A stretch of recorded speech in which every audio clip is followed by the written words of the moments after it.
हाँ लड़की पटावली से लड़की नाम दांत चियारी ना खेला बेला करी तो लड़का क्या पट जाये तो लड़का रोवे लगा हम दांत चियार हम तो रोग ना पटाए बोली ना। मेरा दिल एकदम साफ है, बिल्कुल मेरे बैंक अकाउंट की तरह।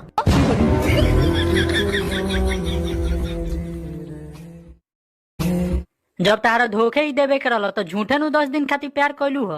हाँ तो हमरा का पता रहल कि 10 दिन में कंगाल हो जाए तू। रे यही से आइले बड़े तो चल चिड़िया घर घुमा देता नहीं। अब आक दिन भर कुत्ता सियार के संग ही रहे के बाद तब का जाए चिड़िया घर घूमे। करे सुननी है कि कहीं और लड़का देखल गइल बा तोर। हाँ बात सही बा, भुला जाइए हमरा के।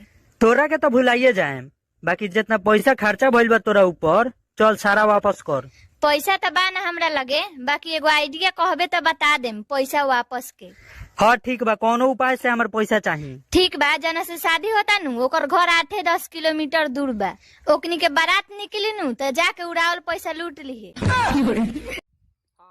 हम जाना तानी कि हमरा अंदर बहुत कमी बा, बाकी प्यार तो तारा से एकदम सच्चा करे नीनू। जब तोरा मालूमे रहुए कि इतना कमी बा तो केकरा से पूछ के प्यार कैली। हाँ क्या चाहिए देखो बस तू बोल ब्रदर।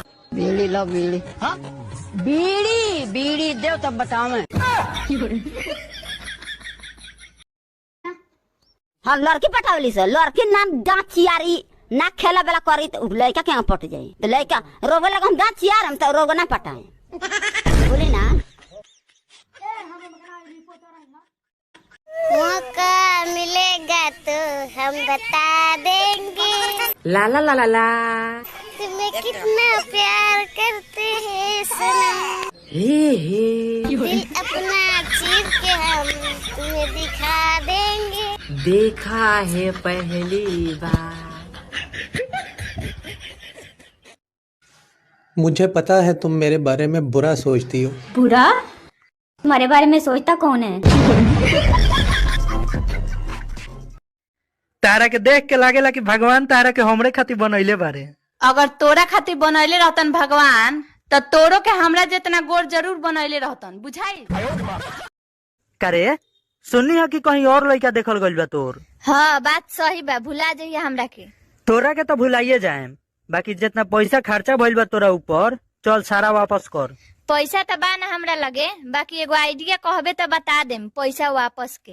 हाँ ठीक बा, कोनो उपाय से हमार पैसा चाहिए। ठीक बा, जना से शादी होता नु ओकर घर 8-10 किलोमीटर दूर बा, ओकनी के बारात निकली नु तो जाके उड़ावल पैसा लूट ली।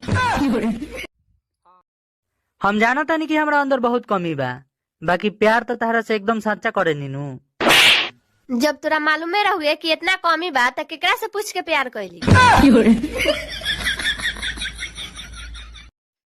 मेरा दिल एकदम साफ है,